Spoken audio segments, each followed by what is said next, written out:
News first channel ವೀಕ್ಷಕರಿಗೆ ಭವಿಷ್ಯ ಈ ದಿನ ಕಾರ್ಯಕ್ರಮಕ್ಕೆ ಸ್ವಾಗತ.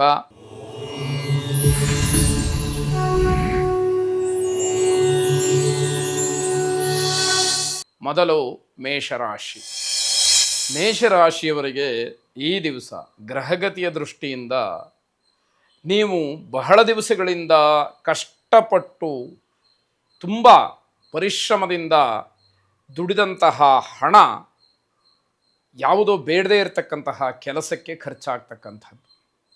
ಇದು ಮನಸ್ಸಿಗೆ ತುಂಬ ನೋವಾಗುವಂತಹ ಕೆಲಸ ಅಥವಾ ನೋವಾಗತಕ್ಕಂತಹ ಪ್ರಸಂಗ ಆಗತ್ತೆ ಅಂತ ಹೇಳಬೇಕು. ಕೆಲಸದ ಆಮಿಷವನ್ನು ಒಡ್ಡಿ ಯಾರೋ ಹಣವನ್ನು ಇಸ್ಕೊಳ್ತಕ್ಕಂಥದ್ದು. ಅಂದರೆ ನಿಮಗೆ ಕೆಲಸ ಕೊಡಿಸ್ತೀನಿ ಅಂತಲೋ, ನಿಮ್ಮ ನಿಂತು ಹೋಗಿದ್ದಂತಹ ಯಾವುದೋ ಕೆಲಸವನ್ನು ನಾನು ಪುನರಾರಂಭ ಮಾಡಿಸ್ತೀನಿ ಅಂತನೋ, ಈ ರೀತಿ ಯಾವುದೋ ಆಸೆಯನ್ನು ತೋರಿಸಿ ಆಮಿಷವನ್ನು ಒಡ್ಡಿ ನಿಮ್ಮಿಂದ ಹಣವನ್ನು ವಸೂಲಿ ಮಾಡ್ತಕ್ಕಂಥದ್ದು, ಅದರಿಂದ ನೀವು ವಂಚನೆಗೊಳಗಾಗ್ತಕ್ಕಂಥದ್ದು ಈ ದಿವಸ ಆಗುತ್ತೆ ಅಂತ ಅರ್ಥ. ಇದರಿಂದ ಹಣ ಮತ್ತು ದುಡಿಮೆ ಮಾಡ್ತಕ್ಕಂತಹ ಶಕ್ತಿ ಇದ್ದರೂ ಕೂಡ ನಿಮಗೇನಾಗುತ್ತೆ ಅಂದರೆ ಮನೋಬಲ ಕಡಿಮೆ ಆಗ್ತಾ ಹೋಗುತ್ತೆ. ನಾನೇನೂ ಕೂಡ ಸಾಧನೆ ಮಾಡಲಿಕ್ಕೆ ಆಗೋದಿಲ್ವಾ ಅನ್ನುವಂತಹ ಪ್ರಶ್ನೆ, ನಿಮ್ಮ ದೌರ್ಬಲ್ಯ ನಿಮಗೆ ತಿಳಿಯುವಂತಹ ಸಮಯ ಇದಾಗಿದೆ ಅಂತ ಹೇಳಬೇಕಾಗತ್ತೆ. ಕೆಲವು ನಿರ್ಧಾರಗಳು ಇದ್ದಕ್ಕಿದ್ದ ಹಾಗೆ ಬದಲಾಗ್ಬಿಡುತ್ತೆ. ಯಾವ ಕಾರಣ ಅಂತಂದರೆ ಮಾನಸಿಕವಾಗಿ ನೀವು ತಗ್ಗಿ ಹೋಗಿರ್ತೀರಿ, ಕುಗ್ಗಿ ಹೋಗಿರ್ತೀರಿ, ಅದು ಕಾರಣ ಅಂತ ಹೇಳಬೇಕಾದಂಥದ್ದು.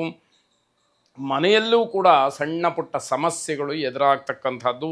ಇದು ಸ್ವಾಭಾವಿಕವಾಗಿ ಬೇಸರವನ್ನು ನೀಡ್ತಕ್ಕಂಥದ್ದು, ಬೇಸರವಾಗ್ತಕ್ಕಂಥದ್ದು ನಿಮಗೆ ಆಗುತ್ತೆ. ವಿರೋಧಿಗಳ ಬಗ್ಗೆ ಎಚ್ಚರ ಇರಬೇಕು. ಮೋಸ ಮಾಡಬೇಕು ಅಂತಲೇ ಹೇಳಿ ಕಾದು ಕುಳಿತಿರ್ತಾರೆ. ಅಂತಹ ಮೋಸ ವಂಚನೆ ನಿಮಗೆ ಈ ದಿವಸ ಹೇರಳವಾಗಿ ಆಗ್ತಕ್ಕಂಥದ್ದಾಗುತ್ತೆ. ಕನಕದುರ್ಗಾ ಪ್ರಾರ್ಥನೆಯನ್ನು ಮಾಡಿ ಶುಭವಾಗಿ. ವೃಷಭ ರಾಶಿ, ನಿಮ್ಮ ಭಾವನೆಗಳಿಗೆ ಜನರಿಂದ ಒಂದಷ್ಟು ಗೌರವ ಮನ್ನಣೆ ಸಿಕ್ಕುವಂಥದ್ದಾಗುತ್ತೆ. ಜನ ನಿಮ್ಮನ್ನು ಸ್ವೀಕಾರ ಮಾಡ್ತಾರೆ, ಬೆಲೆಯನ್ನು ಕೊಡ್ತಾರೆ, ನಿಮ್ಮ ಕೆಲವು ಮಾರ್ಗದರ್ಶನಗಳಿಗೆ ಸಲಹೆಗಳಿಗೆ ಕಾಯ್ತಾರೆ, ನಿಮ್ಮ ಹಿಂಬಾಲಕರಾಗ್ತಾರೆ ಅನ್ನುವಂಥದ್ದು ಇಲ್ಲಿ ಮುಖ್ಯವಾಗಿ ಗಮನಿಸಬೇಕಾದಂತಹ ಅಂಶ. ಭೋಗ ಜೀವನ ನಡೆಸ್ತಕ್ಕಂಥವ್ರಿಗೆ ಅನ್ನದ ಬೆಲೆ ತಿಳಿಯುವಂತಹ ಸಮಯ.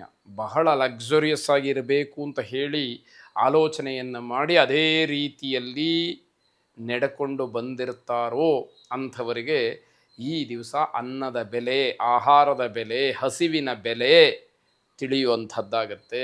ಅದನ್ನು ಗಮನಿಸಬೇಕಾದಂಥದ್ದು. ಹೊಸ ಪದಾರ್ಥಗಳು ಮನೆಗೆ ಬರುತ್ತೆ. ಯಾವುದೋ ಖರೀದಿ ಮಾಡ್ತೀರಿ, ಅಂತಹ ಪದಾರ್ಥಗಳು ಮನೆಗೆ ಬಂದು ನಿಮಗೆ ಮನೆಯವರೆಲ್ಲರಿಗೂ ಕೂಡ ಸಂತೋಷವಾಗ್ತಕ್ಕಂಥದ್ದಾಗತ್ತೆ. ಕುಟುಂಬ ಸದಸ್ಯರಾಗಲಿ ಅಥವಾ ಸ್ನೇಹಿತರಾಗಲಿ ಯಾವುದೇ ರೀತಿಯ ಸಹಾಯವನ್ನು ಮಾಡೋಕ್ಕಾಗೋದಿಲ್ಲ.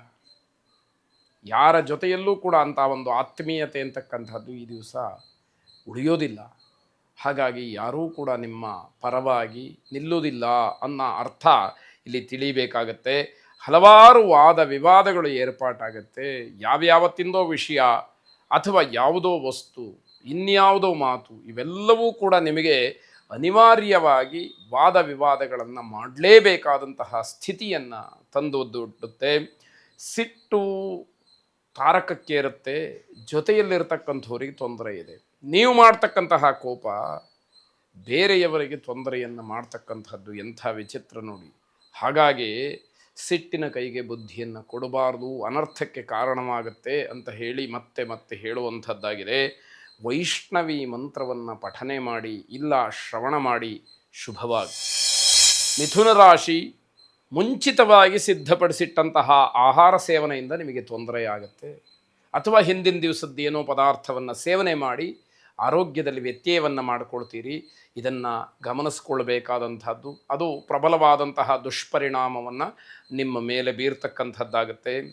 ವ್ಯಾಪಾರ ವ್ಯವಹಾರಾದಿಗಳಲ್ಲಿ ಹಣ ಹೂಡಿಕೆಯನ್ನು ಮಾಡ್ತೀರಿ, ಮನಸ್ಸಿಗೆ ನೆಮ್ಮದಿಯಾಗುತ್ತೆ. ನಾನು ಕಷ್ಟಪಟ್ಟಿದ್ದು, ಸಂಪಾದನೆ ಮಾಡಿದ್ದು ಮತ್ತೆ ಒಂದಷ್ಟು ಗಳಿಕೆ ಮಾಡಲಿಕ್ಕೆ ಹೂಡಿಕೆ ಆಯಿತು ಅನ್ನುವಂತಹ ಭಾವನೆ ನಿಮ್ಮ ಮನಸ್ಸಿನಲ್ಲಿ ಬರತಕ್ಕಂಥದ್ದಾಗುತ್ತೆ. ನಿಮ್ಮ ಆಸೆ ಮತ್ತು ಶಿಸ್ತು ಇದನ್ನು ಬೇರೆಯವರಿಗೆ ಹೋಲಿಕೆ ಮಾಡಬೇಡಿ. ಬೇರೆಯವರಿಂದ ನಿರೀಕ್ಷೆಯನ್ನು ಕೂಡ ಮಾಡಬೇಡಿ. ಅದು ನಿಮ್ಮ ವೈಯಕ್ತಿಕವಾದಂತಹ ವಿಷಯ ಅನ್ನುವಂತಹ ರೀತಿ ನಿಮ್ಮದಾಗಿರಲಿ. ಸಾಯಂಕಾಲದ ಹೊತ್ತಿಗೆ ವ್ಯವಹಾರದಲ್ಲಿ ಸ್ವಲ್ಪ ಹಿನ್ನಡೆಯ ಸೂಚನೆ ಕಾಣುತ್ತೆ. ಗಾಬರಿ ಆಗೋದಕ್ಕೆ, ಆತಂಕ ಪ್ರಾರಂಭ ಆಗೋದಕ್ಕೆ ನಿಮಗೆ ಸೂಚನೆಗಳು ಸಿಗ್ತಾ ಹೋಗುತ್ತೆ. ಅದನ್ನು ಗಮನಿಸಬೇಕಾದಂಥದ್ದು. ಅನಗತ್ಯವಾದಂತಹ ವಿವಾದಗಳು ಏರ್ಪಾಟಾಗತ್ತೆ. ನಾನು ಸರಿಯಾಗೇ ಈ ಕೆಲಸವನ್ನು ಮಾಡಿದ್ದೀನಿ, ಯಾಕೆ ಅದರಿಂದ ಹಿನ್ನಡೆ ಆಗ್ತಾ ಇದೆ, ತಪ್ಪಾಗ್ತಾ ಇದೆ ಅಂತ ಈ ಪ್ರಶ್ನೆಗಳು ನಿಮ್ಮಿಂದ ಉದ್ಭವವಾಗುತ್ತೆ. ಏನು ಅಂತ ತಿಳಿಬೇಕಾದಂಥದ್ದು ಬಹಳ ಮುಖ್ಯವಾಗುತ್ತೆ. ಮುಖ್ಯವಾಗಿ ಗಂಟಲಿನ ಸಮಸ್ಯೆ ಆಗುತ್ತೆ ಆರೋಗ್ಯದ ದೃಷ್ಟಿಯಿಂದ. ಅದನ್ನು ಗಮನಿಸ್ಕೊಳ್ಬೇಕಾದಂಥದ್ದು. ವ್ಯಾಘ್ರವಾಹನ ಚಾಮುಂಡೇಶ್ವರಿಯನ್ನು ಪ್ರಾರ್ಥನೆ ಮಾಡಿ ಶುಭವಾದ. ಕರ್ಕಾಟಕ ರಾಶಿ, ವಿದೇಶಿ ಕಂಪನಿಗಳಿಂದ ನಿಮ್ಮನ್ನು ಕೆಲಸಕ್ಕೆ ಆಹ್ವಾನ ಮಾಡ್ಬೋದು, ಅಥವಾ ನಿಮ್ಮ ಕೆಲಸಕ್ಕನುಗುಣವಾಗಿ ನಿಮಗೆ ಒಂದಷ್ಟು ಗೌರವವಾದಿಯನ್ನು, ಮರ್ಯಾದೆಯನ್ನು ಕೊಡ್ತಕ್ಕಂಥದ್ದಾಗತ್ತೆ. ಕುಟುಂಬದಲ್ಲಿ ಎಲ್ಲ ವಿಚಾರಕ್ಕೂ ಕೂಡ ಭಿನ್ನಾಭಿಪ್ರಾಯ ಹುಟ್ಟುತ್ತೆ. ಎಲ್ಲರ ಮಾತು ಕೂಡ ಒಂದೇ ರೀತಿಯಲ್ಲಿ ಮನೆಯಲ್ಲಿ ಇರೋದಿಲ್ಲ. ಅಭಿಪ್ರಾಯ ಭೇದಗಳು ಮನಸ್ಸಿಗೆ ಒಂದಷ್ಟು ಬೇಸರವನ್ನು ಉಂಟು ಮಾಡ್ತಕ್ಕಂಥದ್ದು. ಹಳೆಯ ಸ್ನೇಹಿತರ ಸಲಹೆ ಕೆಲವು ಸಹಾಯಕ್ಕೆ ಬರುವಂಥದ್ದಾಗುತ್ತೆ. ಕೆಲವು ಸಹಾಯದ ಕೆಲಸವನ್ನು ಅದು ಮಾಡುತ್ತೆ. ಹಾಗಾಗಿ ಅವರ ಸಲಹೆ ಬಹಳ ಮುಖ್ಯವಾಗುತ್ತೆ. ನಿಮ್ಮ ಸಮಸ್ಯೆಗಳನ್ನು ಬಿಡಿಸಿ ಹೇಳಿಕೊಳ್ಬೇಕು. ಆಗ ಮಾತ್ರ ಪರಿಹಾರವನ್ನು ಕಂಡುಕೊಳ್ಳಬಹುದು. ಸಮಸ್ಯೆಯನ್ನು ನೀವು ಒಳಗಡೆನೇ ಇಟ್ಟುಕೊಂಡು ಒಳಗೇ ಲೆಕ್ಕ ಹಾಕ್ತಾ ಇದ್ದರೆ ಬೇರೆಯವರಿಗೆ ಗೊತ್ತಾಗೋದಾದರೂ ಹೇಗೆ?